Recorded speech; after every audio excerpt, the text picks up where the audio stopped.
Ketika harga BBM naik, maka akan berimbas pada harga-harga yang lainnya. Baik itu harga kebutuhan-kebutuhan pokok maupun kebutuhan-kebutuhan yang lainnya. Nah, sehingga dari efek domino ini membuat masyarakat itu kan semakin membutuhkan effort yang lebih ya Bu ya. Ya, effort yang lebih untuk bisa memenuhi kebutuhan-kebutuhan hidupnya. Oligarki ini sudah menguasai perekonomian Indonesia. Jadi kalau pertumbuhan ekonomi tinggi jangan senang dulu. Siapa yang mau nikmat? Ya kan? Jadi distribusi kekayaan itu hanya berputar di sekitar mereka. Ya kan? Nggak sampai nih ke masyarakat yang penghasilannya menengah ke bawah. Ya. Berarti harus diperbaiki nih sistem distribusinya ini. Ya kan, supaya tidak dinikmati oleh orang-orang tertentu yang mereka sudah menguasai 90% mungkin, ya kan, bisa dibilang seperti itu ya.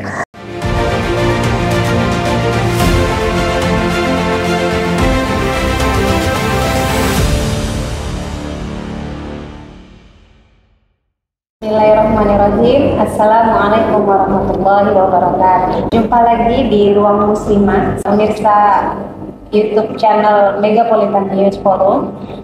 Insya Allah hari ini kita akan mengangkat sebuah topik untuk didiskusikan. Namun sebelumnya kita buka dulu dengan membaca salawat serta salam kepada Rasulullah SAW. Salatu wassalamu ala asrofil anbiya'i wal mursalin wa ala alihi wa sahbihi ajma'in. Alhamdulillahilladzi bi ni'matihi tatimmu shalihat. Pemirsa Megapolitan News Forum, hari ini kita akan mengangkat tema terkait dengan waspada harga BBM dan beras naik menular ke angka kemiskinan.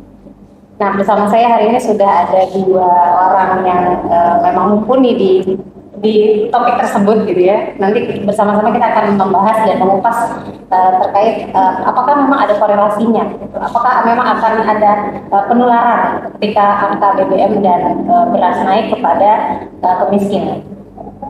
Sebelum kita berbincang-bincang lebih jauh, beberapa fakta yang terkait dengan harga beras saat ini yang sebetulnya di pekan kedua bulan September ini tahun 2023 harga beras masih melanjutkan tren kenaikan yang terus semakin meningkat, sehingga kemudian kenaikan harga beras tersebut meluas ke berbagai wilayah di Republik Indonesia ini. Pengamat pangan dari Asosiasi Ekonomi Politik Indonesia atau AEPI, Bapak Kudori, mengatakan bahwa jumlah defisit beras selama 3 bulan itu diestimasi sebesar 420.000 ton setelah 5 bulan berturut-turut neraca beras surplus 4,35 juta ton, sehingga itu menjadi salah satu faktor kenaikan harga beras saat ini. Lalu kemudian juga ada faktor lain, yaitu faktor iklim seperti El Nino dan juga La Nina. Kemudian juga ada lagi terkait dinamika global dari negara-negara eksportir beras yang memang cenderung saat ini restriktif, seperti salah satunya adalah India yang pada bulan Juli menutup ekspor beras 16 Maret. Dan itu juga menjadi salah satu faktor kenaikan harga beras dari beberapa faktor lainnya. Selain daripada itu, harga beras yang menjadi komoditas makanan ternyata itu memberikan salah satu efek gitu ya, dari berubahnya angka kemiskinan. Kemudian juga ada faktor lain seperti komoditas bukan makanan yang juga berpengaruh kepada perubahan angka kemiskinan di Indonesia ini, juga di daerah perkotaan seperti Jakarta. Salah satu contohnya adalah bahan bakar minyak yang per 1 September kemarin pemerintah memutuskan untuk menaikkan harga BBM, subsidi dan juga non subsidi. Pemerintah mengaku menaikkan harga BBM karena dipicu oleh semakin besarnya beban subsidi dan juga ketidaktepatan sasaran pemberian subsidi BBM, sehingga perlu ditinjau kembali. Baik, pemirsa Menet Channel, di sebelah saya sudah hadir dua narasumber. Yang pertama adalah Ibu Dr. Rita Yuliana, SSC MSE, salah satu dosen di perguruan tinggi di Jakarta. Lalu di sebelahnya ada Ustazah Syifa Nafisah, beliau SSI APT. Betul ya? Masya Allah. Bu Rita, Ustazah Syifa, gimana kabarnya hari ini? Alhamdulillah sehat. Alhamdulillah sehat. Tapi sebelum ngobrol keduanya, saya kasih pertanyaan dulu ke Bu Rita ya. Tadi sudah sempat saya singgung sedikit gitu ya terkait faktor penyebab kenaikan BBM dan juga beras, dan juga apakah memang nanti ada pengaruhnya terhadap kemiskinan, terutama angka kemiskinan di daerah perkotaan juga di Indonesia. Nah, kalau Ibu memandang hal tersebut gitu ya, ketika kemudian komoditi-komoditi seperti beras yang merupakan bahan makanan pokok gitu ya bagi kita, dan juga BBM yang naik, apakah memang itu akan memberikan dampak atau pengaruh terhadap naik turunnya angka kemiskinan, terutama di daerah perkotaan atau di Indonesia secara keseluruhan? Baik, terima kasih host yang telah memandu. Nah, jadi menurut teori ekonomi, ya, memang harga komoditi itu sangat menentukan, ya, bagaimana seorang konsumen itu melakukan pilihan-pilihan komoditinya. Nah, dalam hal ini jika terjadi perubahan harga, ya, seperti tadi ya, misal harga beras atau BBM, maka sebenarnya ada dua efek di situ. Efek yang disebut dengan efek substitusi, atau jadi orang akan mengganti ya barang yang tadi harganya naik, kalau ada barang substitusinya diganti ke barang yang lebih murah. Yang kedua ada efek pendapatan. Artinya kalau pendapatan mereka tidak naik sementara harga naik, itu sebenarnya seolah-olah pendapatan itu akan turun. Ya, itu namanya efek pendapatan, ya. Nah, di sini saya berdasarkan hasil penelitian saya sendiri, ya, di tahun 2005 ketika saat itu harga BBM naik lebih dari 100% karena harga minyak dunia naik, kemudian subsidi di waktu itu masih dikurangi, ya. Jadi ada kebijakan pemerintah menaikkan harga BBM, ya, itu terjadi dua kali, ya, tahun 2005 itu, ya. Pertama tanggal 1 Maret 2005 naiknya itu 29%. Kemudian tanggal 1 Oktober 2005 naik lagi 126%. Jadi kalau di total secara rata-rata tuh 155% kenaikan BBM. Setelah saya menghitung dengan metode statistik dan juga dari teori ekonomi, ya, ternyata kenaikan tersebut menurunkan tingkat kesejahteraan masyarakat secara umum di Indonesia sebesar 36%. 36%. Bayangkan saja ya, kalau katakanlah penghasilannya 1 juta, berarti 36% dari 1 juta turunnya. Ya. Nah, kemudian di tahun 2016 tanpa ada kejadian yang luar biasa, artinya hanya fenomena tahunan, ya, kondisi normal. Itu tahun 2016, ya, harga bahan pangan itu naik 9% dari tahun sebelumnya. Jadi memang harga bahan pangan ini terlihat setiap tahun tuh terjadi kenaikan. Nah, di tahun 2016, ya, dengan harga kenaikan harga bahan makanan itu 9% dan juga harga beberapa komoditas makanan juga, itu penurunan tingkat kesejahteraannya 6,6%. Jadi memang kita bisa menyimpulkan, jadi kalau ada kenaikan harga, ya, maka tingkat kesejahteraan, ya, secara ekonomi itu akan terjadi penurunan, ya. Nah, kalau terjadi penurunan kesejahteraan artinya apa? Artinya, ya, masyarakat yang tadinya berada di atas sedikit garis kemiskinan tentunya akan berada di bawah garis kemiskinan, akan menurun, sehingga dia termasuk ke dalam kategori penduduk miskin.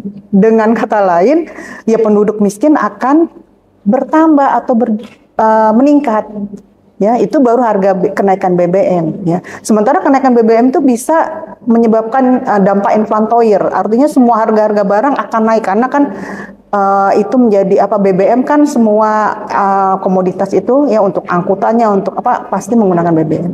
Ya. Apalagi ditambah sekarang harga beras meningkat, ya. Nah, ini lebih unik lagi kan karena beras merupakan makanan pokok. Ya kan?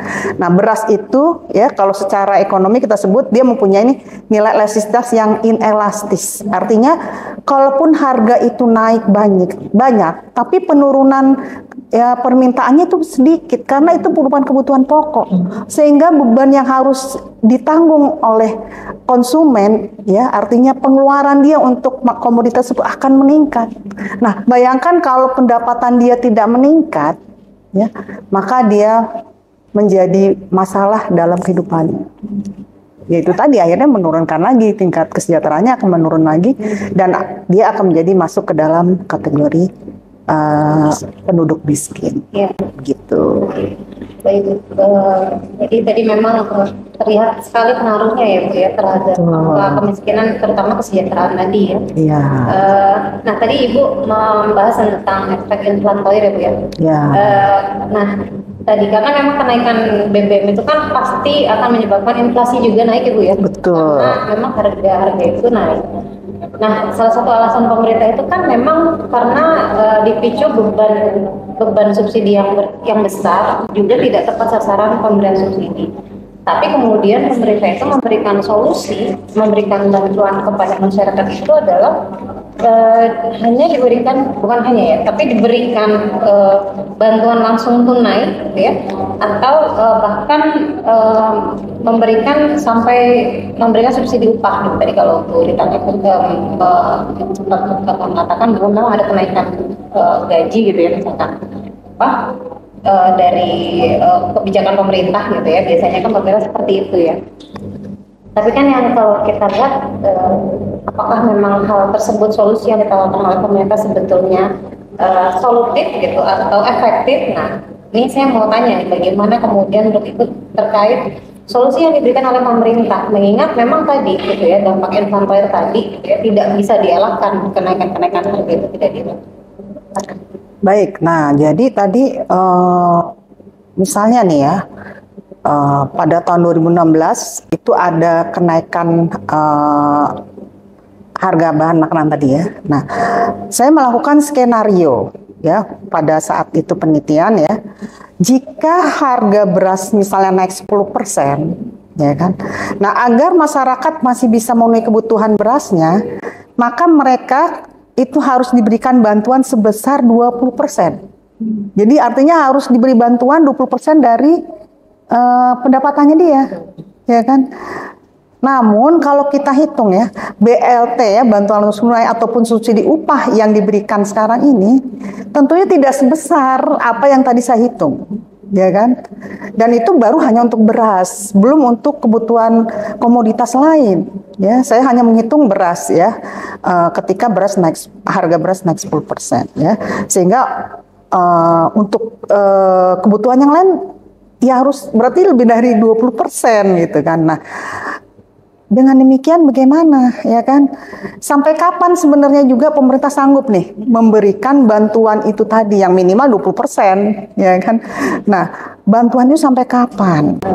Dan juga yang diberikan bantuan itu kan kebanyakan orang yang tergolong tadi ya, orang yang tidak mampu atau miskin ataupun ada syarat-syarat tertentu. Sebenarnya kan yang mendapat efeknya juga orang yang tidak miskin, artinya yang berada di garis kemiskinan, sedikit di garis kemiskinan, ya kan, atau berapa persen dari kemiskinan juga perlu dibantu, ya kan.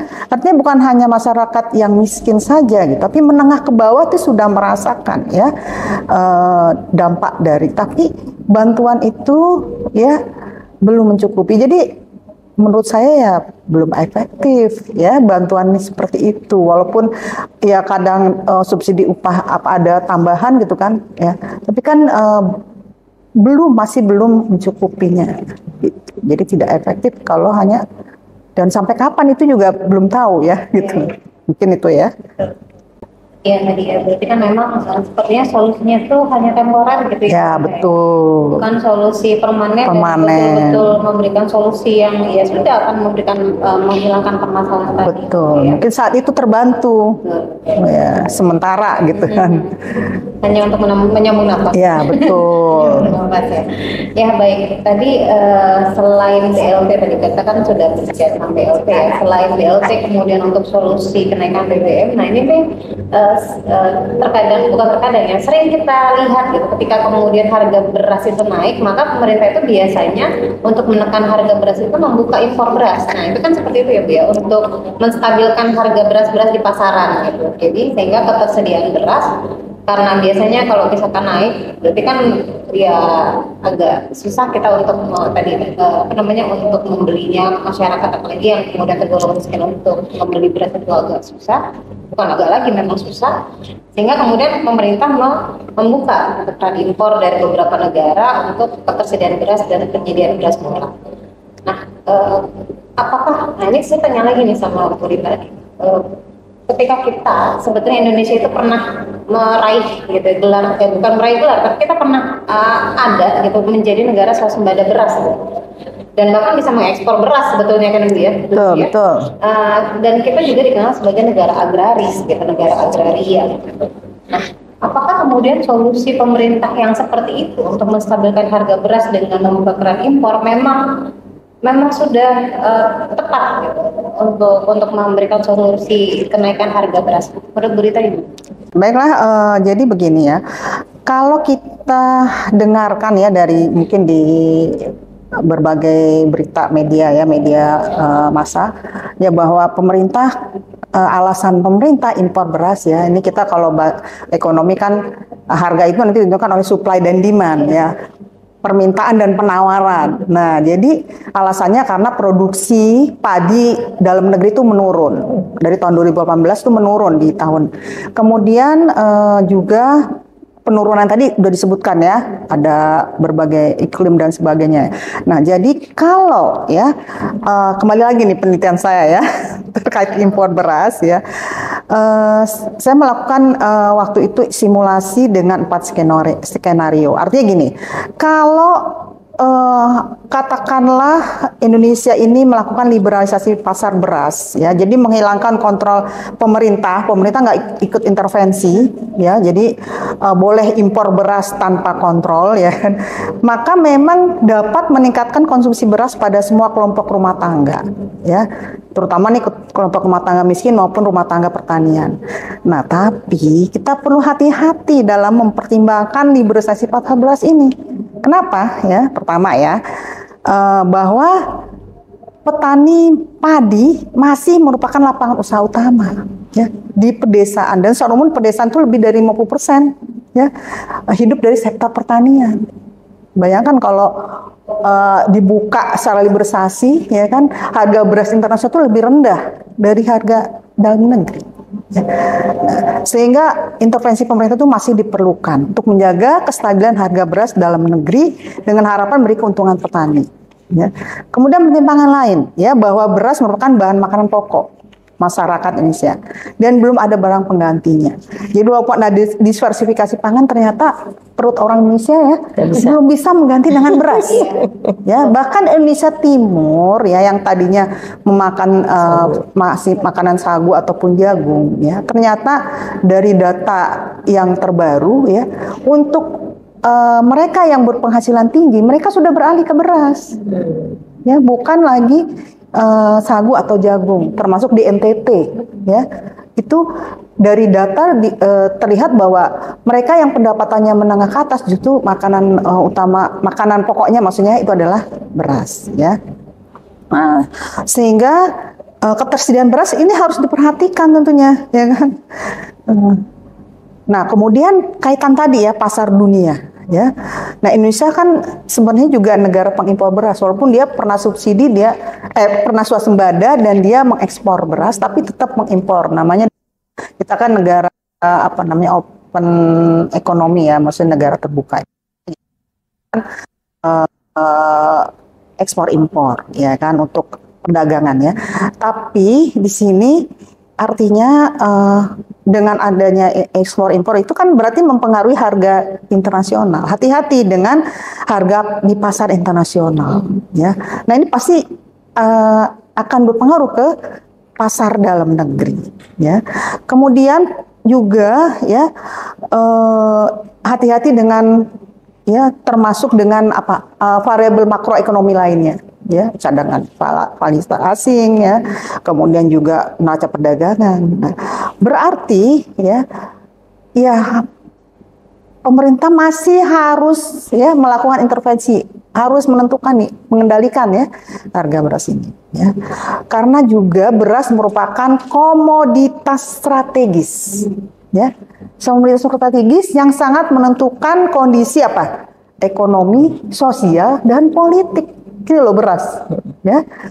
Paling ini tahun politik kan ya. Jadi ya kadang-kadang digunakan untuk ya istilahnya digunakan untuk kekuatan politik tadi. Ya.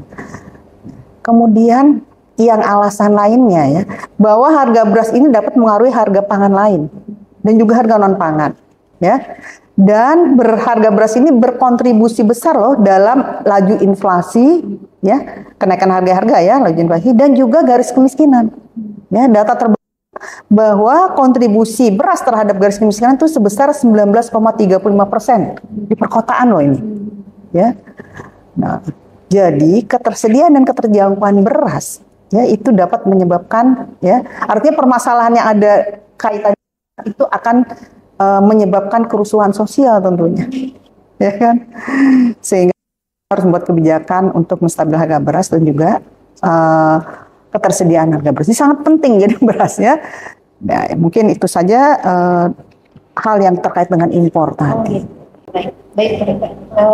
Tadi, nah itu menarik tadi. Kalau disebutkan berita bahwa beras itu merupakan komoditas strategis gitu ya, bahkan sampai memberikan pengaruh gitu, bisa memberikan dampak bahkan dalam sisi politis gitu ya, bisa dipolitisasi gitu ya.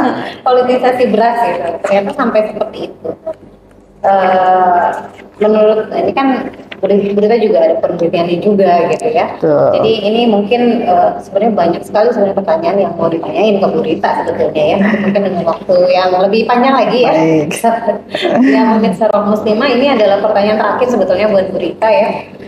Jadi kalau begitu gitu ya, menurut berita sendiri itu strategi apa yang kemudian strategi yang pas dan tepat untuk kemudian menangkal supaya tadi dari beras yang merupakan komoditas strategis itu bisa menular gitu ketika harganya naik, menular ke angka kemiskinan gitu, tidak hanya dari beras saja tapi juga dari BBM sendiri. Jadi kalau menurut Ibu strategis yang pas nih langkahnya seperti apa sih?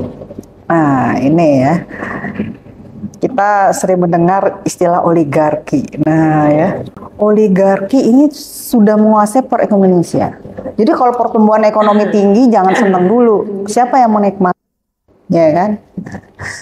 Jadi distribusi kekayaan itu hanya berputar di sekitar mereka. Ya kan? Nggak sampai nih ke masyarakat yang penghasilannya menengah ke bawah. Ya. Berarti harus diperbaiki nih sistem distribusinya ini. Ya kan, supaya tidak dinikmati oleh orang-orang tertentu yang mereka sudah menguasai 90% mungkin, ya kan bisa dibilang seperti itu ya. Jadi strateginya ya ubahlah sistem ekonominya, ya jangan menggunakan sistem ekonomi yang sekarang, ya kan, ke sistem ekonomi di mana distribusi kekayaan ini sampai kepada masyarakat bawah dan juga di mana sistem ekonomi yang tujuan utamanya adalah mensejahterakan seluruh masyarakat, bukan hanya masyarakat tertentu saja. Ya, sistemnya harus diganti, nggak bisa kalau hanya diganti saat hanya sebagian, ya nanti bermasalah di sebagian yang lain, ya kan? Ya, jadi sistemnya harus diganti, menurut saya seperti itu. Ya. Masya Allah ya, penjelasannya Bu Rita. Mudah-mudahan sih pemirsa Ruang Muslimah nggak cukup ya, gitu. Jangan merasa cukup dengan penjelasan sekarang gitu. Jadi supaya mungkin nanti akan ada diskusi-diskusi lanjutan terkait dengan topik ini. Nah, untuk selanjutnya mungkin saya akan beralih ke narasumber saya yang kedua, Ustazah Sinta. Nah, ini kan menarik tadi dari penjelasan yang sudah dipaparkan oleh Bu Rita ya terkait dengan harga BBM, kemudian juga harga beras yang merupakan komoditas strategis juga memberikan dampak pengaruh terhadap naik turunnya kesejahteraan, apalagi juga terhadap naik turunnya jumlah angka kemiskinan di negara ini.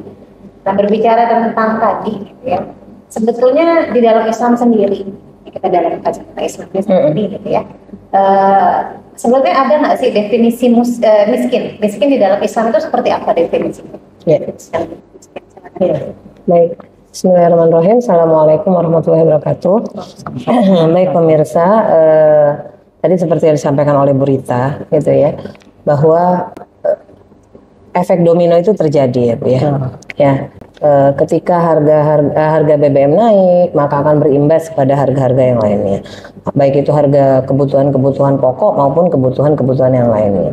Nah, sehingga dari efek domino ini membuat masyarakat itu kan semakin membutuhkan effort yang lebih ya Bu ya.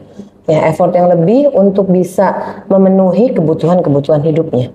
Ya, untuk bisa memenuhi kebutuhan-kebutuhan hidupnya, misalnya dengan gaji yang tadi kata Bu Rita, tadi efek pendapatan ya, dengan gaji yang tetap, ya bayangin dengan gaji yang tetap, pertamanya bisa membeli misalnya nasi ataupun menyiapkan berasnya tadi dengan lauk pauknya, tapi karena tadi naik ya, sehingga dia mungkin cuma bisa beli nasi, kan tidak mungkin juga dia hanya makan nasi, ya.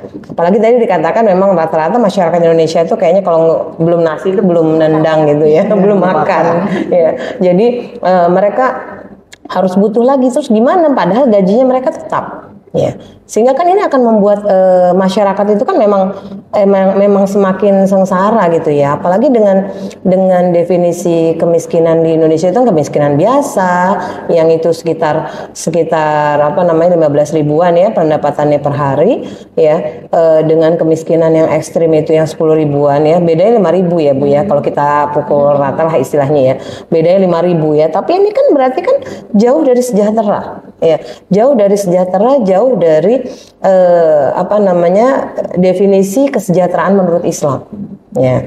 Nah, ini yang menjadi permasalahannya, sehingga kalau kemiskinan tadi di dalam sistem yang saat ini adalah yang seperti tadi dikatakan ya, dengan rank harga yang seperti itu ya, dan bisa jadi berubah-ubah setiap saat, setiap individu, bangsa, negara, dan juga waktu juga bisa merubah pendefinisian dari kemiskinan itu. Tapi kalau di dalam Islam tidak, gitu ya. Di dalam Islam ya kemiskinan itu atau al-faqr gitu ya, fakir ya kalau kita biasa mengatakannya.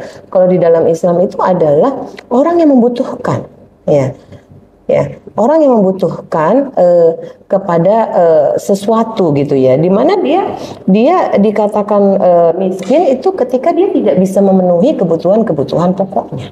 Ya, kita ketahui kebutuhan pokok atau primer itu kan seperti sandang, pangan, papan. Ya, sandang, pangan, papan itu sudah dikatakan kebutuhan dasar yang harus dipenuhi ya oleh setiap individu. Ya, oleh setiap individu.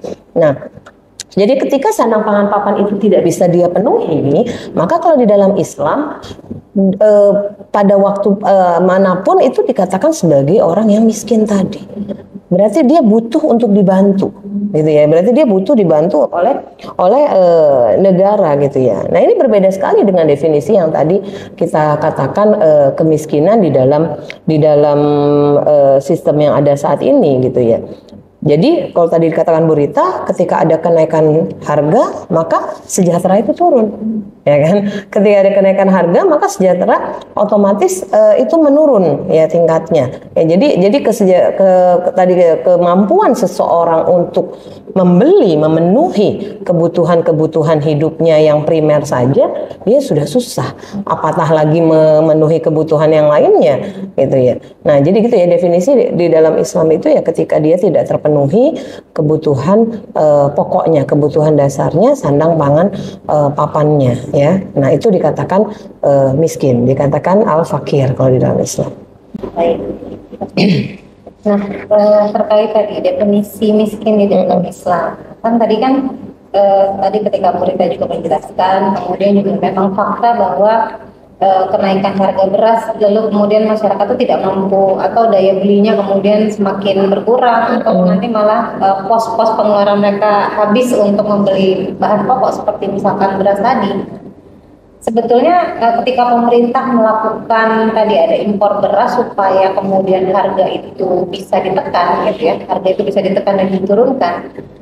Juga karena pemerintah itu kan apa namanya menetapkan harga dasar pasar ya, kalau nggak salah ya, harga dasar jual atau pasar gitu. Nah, sebetulnya kalau di dalam Islam sendiri ada tidak harga dasar atau penyeragaman harga jual dalam komoditi-komoditi tadi? Iya. Jadi kita ketahui tadi kalau Bu Rita juga sudah menyampaikan ya bahwa kan ketika harga-harga itu naik biasanya nih ya Bu ya, kan biasanya itu kan pemerintah melakukan operasi pasar itu ya, melakukan operasi pasar yang itu nanti akan ditetapkan HET-nya ya, harga eceran tertingginya seperti apa batasnya, yang itu tidak boleh lebih dari itu ya. Yang ini kalau kita katakan ini akhirnya nanti menjadi suatu kezoliman gitu ya, ya ketika terjadi penyeragaman harga ataupun pematokan harga lah ya kalau kita bilang ya, pematokan harga itu terjadi. Seperti kita ingat waktu dulu kasus minyak ya, Bu Rita. Oh iya, betul. Ya, kasus minyak ya. Sehingga ketika kasus minyak itu harganya membumbung tinggi, dan yang membeli kan pasti orang-orang yang mempunyai uang, para kapital-kapital yang dia mempunyai uang, mereka timbun. Ya kalaupun distributor juga kan sampai ada kasus yang di rumahnya ditemukan minyak yang sangat banyak sekali. Nah, ketika kemudian dilakukan operasi pasar dan harga itu ditetapkan, ya kita ingat sampai sekarang kan ada di salah satu minyak itu semuanya selalu ada tulisan ya, salah satunya harganya ya per liternya. Lalu dipatok yang itu, nah, ternyata harga itu lebih rendah dari harga dia beli waktu di awal pada saat yang penimbunan besar-besaran itu. Karena bagaimana dia mau menjual dan mendapat untung kalau harga itu lebih rendah daripada harga modal dia membeli, gitu ya. Nah, ini adalah suatu dikatakan kalau di dalam Islam itu suatu kezoliman ya. Karena kenapa dikatakan ya pemirsa dalam Islam suatu kezoliman? Karena sebenarnya di dalam Islam itu yang namanya jual beli itu kan sama-sama ridho. Ya kan, sama-sama ridho. Baik penjual maupun pembeli semuanya ridho dengan harga yang mereka sepakati bersama. Yang mereka sepakati bersama. Nah, sehingga kalau ada penetapan harga dan tidak boleh menaikkan harga biasanya gitu ya, dari batasan tertentu. Nah, ini tidak boleh kalau di dalam Islam. Terus bagaimana dengan menghadapi harga-harga yang tinggi ya, seperti tadi yang disampaikan oleh Bu Rita adalah diperhatikan distribusinya. Ya kan, distribusi. Kalau kita sekarang perhatikan yang pertama itu kan memang produksi ya, produksinya. Kenapa? Karena kalau kita bicara produksi berarti kan kita bicara adalah bagaimana pemerintah itu membuat iklim yang kondusif bagi produksi. Ya, agar masyarakat itu juga dimudahkan untuk melakukan produksi-produksi.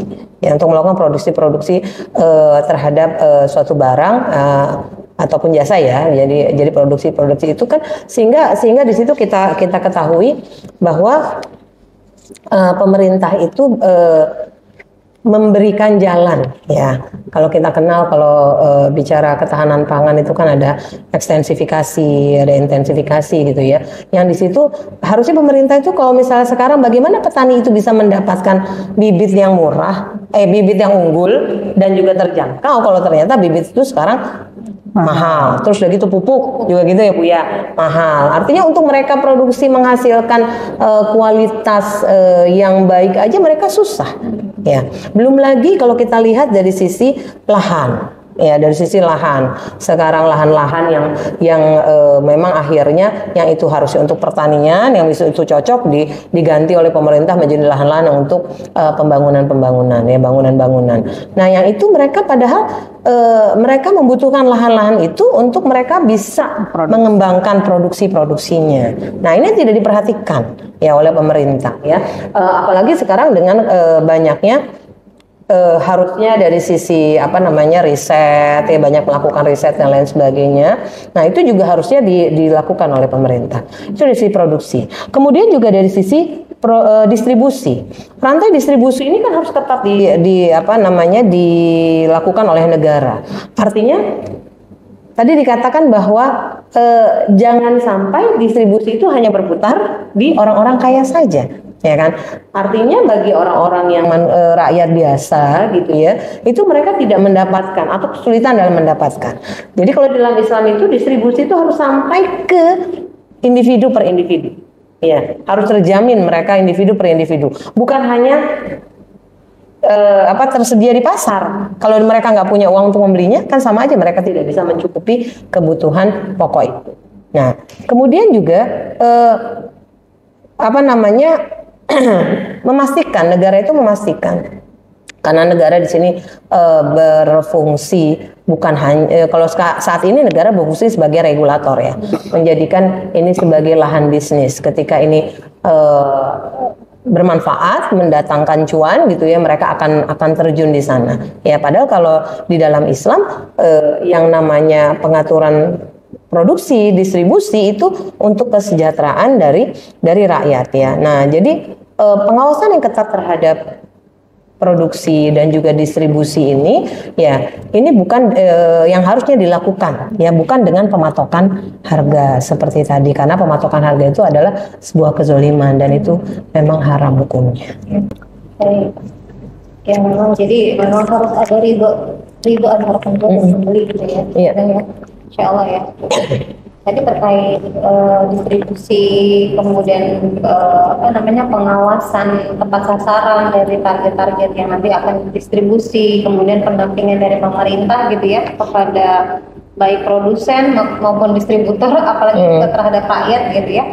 Nah, sebetulnya kalau misalkan saat ini kita lihat gitu dengan fakta-fakta ini gitu ya, apalagi dengan adanya efek domino tadi, kalau kita bilang efek faktori tadi, sebenarnya dalam Islam sendiri, bagaimana sih kemudian Islam itu di luar yang tadi sudah jelaskan gitu ya, sebetulnya bagaimana kemudian Islam sendiri memberikan solusi dalam menguraikan persoalan efek domino tadi gitu, dari kenaikan BBM, kenaikan beras gitu, kemudian juga terhadap efek inflasi tadi gitu, lalu kemudian memberikan solusi sehingga tercapai atau tercipta ketahanan pangan sendiri. Ya. Jadi efek domino dari BBM itu kan itu secara langsung akan menaikkan tadi ya harga barang dan jasa gitu ya. Dan seperti tadi yang saya sampaikan kan, rakyat semakin sengsara, semakin susah mereka untuk memenuhi kebutuhan hidupnya gitu ya. Nah, padahal kalau kita bicara masalah pangan ya, apalagi ini kebutuhan pokok primer yang harus dicukupi oleh negara ya. Jadi ketahanan pangan itu kan merupakan salah satu pilar bagi ketahanan sebuah negara ya, di samping ketahanan yang lain ya. Jadi ketahanan pangan itu menjadi salah satu pilar itu yang menunjukkan kedaulatan dari suatu negara. Jadi ketika negara di sini dari sisi pangannya itu kuat ya, maka orang-orang pasti akan melihat, dunia akan melihat bagaimana kekuatan dari negara itu. Jadi kedaulatan pangan dan juga kemandirian pangan ini sangat menentukan ya dari ketahanan suatu negara ya.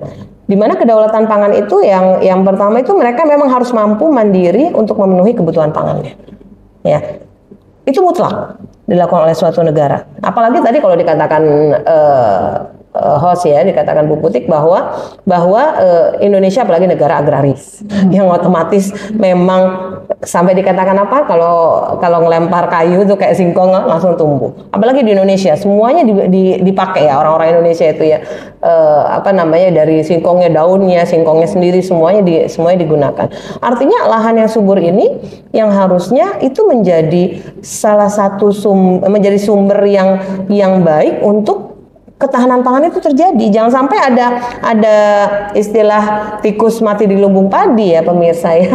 Padahal Indonesia ini Indonesia adalah negara yang memang kaya raya sumber daya alamnya, lahannya, dan juga semuanya itu bisa menghasilkan dengan baik. Tetapi ternyata kita lihat di yang timur ya, di daerah-daerah timur ya, dulu kan sempat ada ya bahwa kasus busung lapar, gizi buruk, ya kan?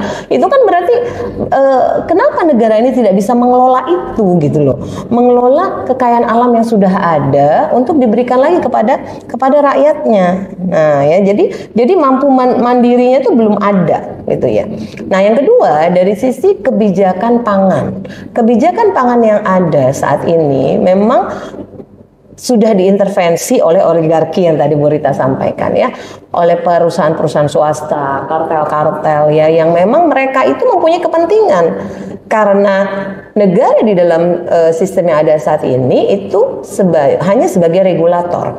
Negara itu sebagai bisnis, ya menjadikan ini sebagai bisnis. Apalagi masalah pertanian itu kan sangat mudah sekali ya Bu Rita ya untuk dijadikan. Tadi kan komoditas yang strategis. Nah, benar kata Bu Rita. Ya, jadi benar-benar dijadikan sebagai alat ya yang nanti itu bisa memukul ya, akhirnya negara itu manut terhadap oligarki maupun swasta yang memiliki kekuatan tadi, sehingga kedaulatan dan kemandirian pangan ya suatu negara ini wajib dimiliki oleh sebuah negara ya.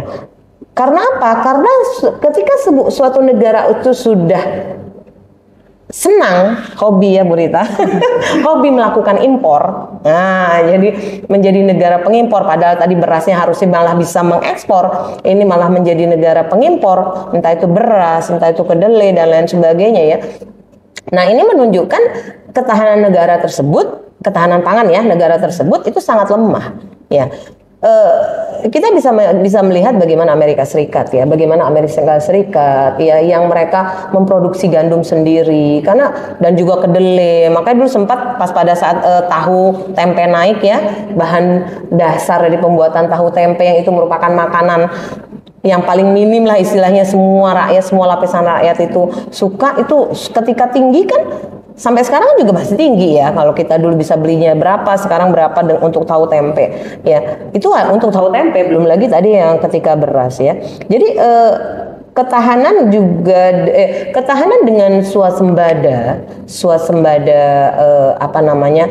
pangan ya. Nah, itu memang harus dilakukan. Jadi bukan dengan impor, bukan dengan bangga negara itu mengimpor, baik itu beras ya maupun yang lainnya. Sehingga kalau kita ketahui ketika negara banyak mengimpor, maka petani-petani dari dalam negeri itu menjadi ya sangat terhimpit, sangat dirugikan. Mereka sudahlah kecil istilah dari sisi keuntungannya, belum lagi pupuk dan lain tenaga dan lain sebagainya. Coba kalau kita pas lagi pulang kampung ya Bu, ya kita ngelihat bagaimana para petani itu bersusah payah. Tetap akhirnya tidak ada harganya. Yang kemarin pada saat tomat tinggi akhirnya dilempar, dibuang ya, saking marahnya mereka karena mereka tidak mendapatkan apa-apa. Bayangin sekilo cuma 2.000 kalau nggak salah waktu itu. Ya. Nah, kan saking rendah itu mereka dihargai apa gitu loh. Nah, ini ketahanan pangan dan juga kemandirian pangan yang ini tidak terjadi di dalam sistem yang ada saat ini gitu loh.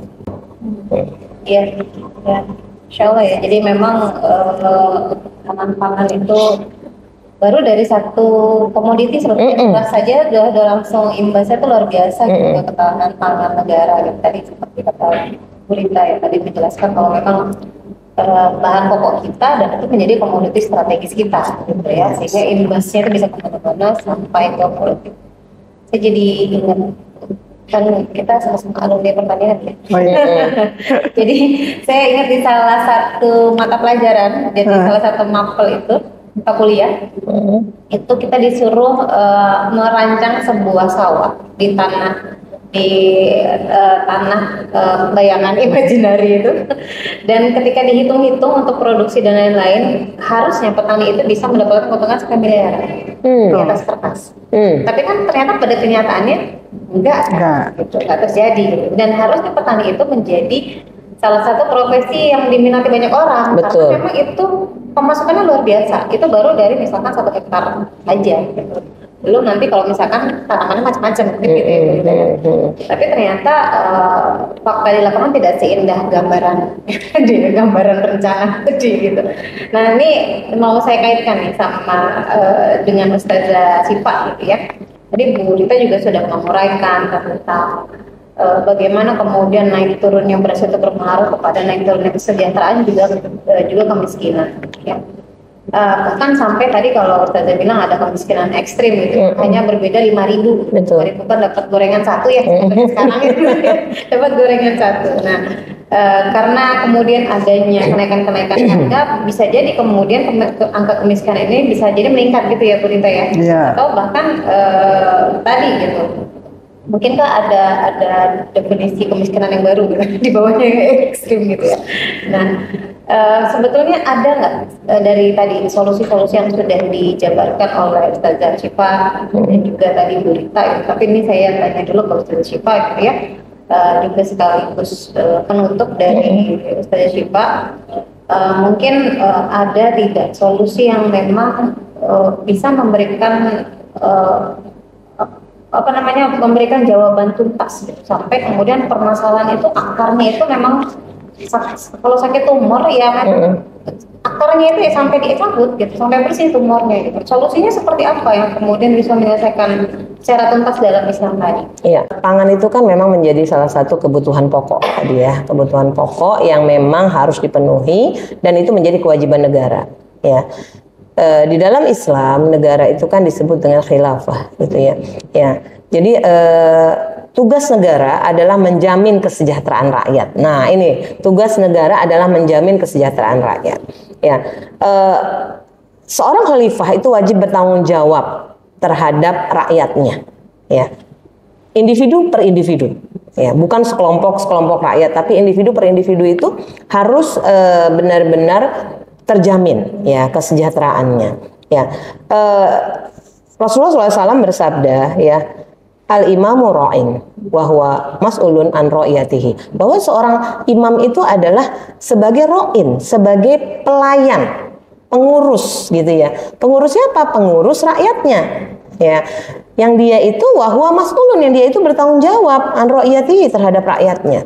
Jadi di sini penguasa atau khalifah di dalam Islam itu memang bertugas untuk sebagai pelayan rakyat, bukan sebagai pebisnis ya, bukan sebagai regulator saja ya, yang membolehkan asing atau swasta untuk menguasai sumber-sumber daya alam termasuk beras dan lain sebagainya tadi.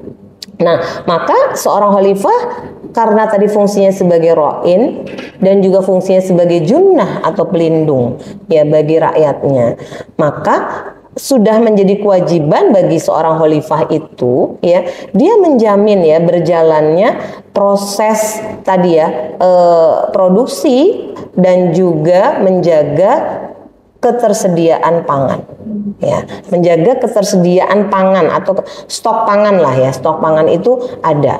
Jadi bukan hanya mengatakan negara menyatakan misalnya sekarang ya untuk Lebaran aman, untuk puasa aman di pasar ya Bu, aman di pasar ya, belum nyampe ke rumah masing-masing ya, belum nyampe ke rumah masing-masing atau bahkan sampai dikatakan ke mulut masing-masing individu tuh, bayangkan ya sampai dikatakan seperti itu. Jadi benar-benar menjaga stok pangan itu tersedia bukan hanya di pasar, tapi rakyat itu mempunyai itu ya untuk memenuhi kebutuhan primernya rakyat itu sendiri.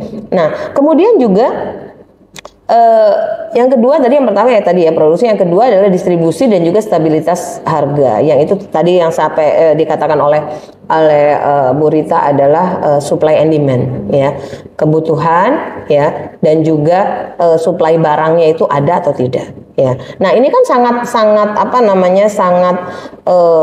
berkaitan sekali dengan fungsi tugas negara, yaitu menjamin menjamin supply ini ada di masyarakat ya, tercukupi masyarakat itu dengan supply ya, tercukupi dengan barang ya ataupun bahan-bahan stok pangannya ya, yang itu masyarakat tidak kekurangan. Nah, salah satu contohnya dulu pada saat kekhalifahan Umar. Ya, pada saat kekhalifahan Umar itu ada salah satu wilayah, itu wilayah Hijaz ya, pada saat itu yang memang dalam keadaan paceklik ya, yang memang dalam keadaan paceklik dan sangat membutuhkan ya sangat membutuhkan. Tetapi apa yang dilakukan oleh Khalifah Umar itu bukan dengan mematok harga, ya, bukan dengan mematok harga. Tapi kebijakan Khalifah Umar tadi yang tidak ada intervensi asing nih di sini, intervensi yang lain gitu ya. Kalau kita bahasakan sekarang intervensi oligarki ataupun asing, ya, itu Umar memiliki kebijakan ya bahwa bahan yang dibutuhkan di Hijaz ini, bahan pangan ini yang dibutuhkan di Hijaz ini ternyata bisa dicukupi oleh dari wilayah lain, yaitu Mesir dan Syam pada saat itu. Maka Khalifah Umar meminta gubernur Mesir dan Syam tadi untuk mengirimkan bahan pangan ini. Berarti untuk mensuplai kebutuhan atau demand yang dibutuhkan oleh masyarakat Hijaz. Tapi bukan masuk impor ya? Iya, bukan, karena kan masih satu wilayah. Satu wilayah ya. Satu wilayah daulah Islam ya, atau kekhilafan Islam ya.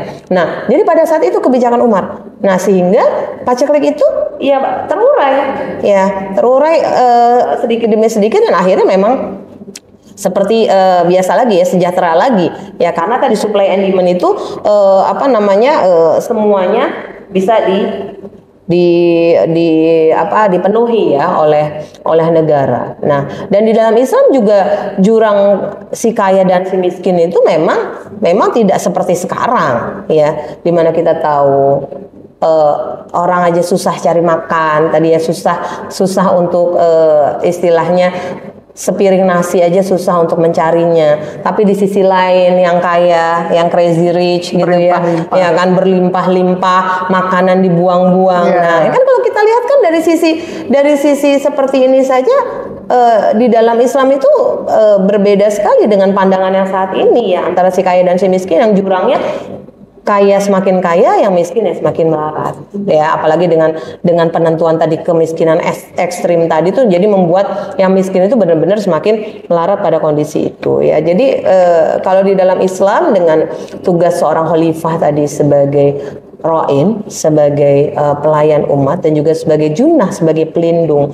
tidak akan bisa tidur ya. Bagaimana Umar kita tahu ya, menenteng sendiri ya gandumnya untuk diberikan kepada ibu yang masak batu itu gitu ya.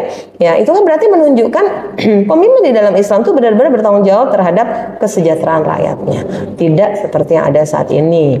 Makanya ya tadi yang dikatakan berita, ya memang sistemnya yang memang harus diganti dengan sistem Islam, ketahanan pangan dan juga kemandirian pangan tadi di dalam Islam, dan juga tidak ada tadi pematokan harga, sehingga produksi dan distribusi itu dikawal ketat oleh negara, dan itu bisa mensejahterakan rakyatnya. Gitu.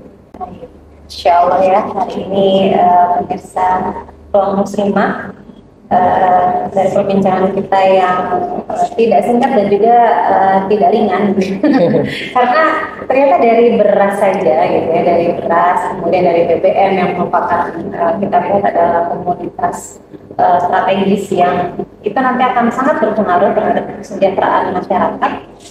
Ternyata memang dibutuhkan solusi yang mendasar sekali, solusi bagaimana kita bisa memberantas oligarki itu, kemudian pengawalan distribusi supaya tepat sasaran, terutama pengawalan pemerintah terhadap ketersediaan tidak hanya tadi kalau kata Ustaz Syifa tidak hanya di pasar saja, tapi bagaimana kemudian ketersediaan itu bisa sampai di meja makan masyarakat, warganya masing-masing satu-satu, bahkan bisa sampai ke mulut warganya masing-masing. Nah, itu diperlukan kemudian sebuah sistem yang memang sistem saat ini perlu dirubah.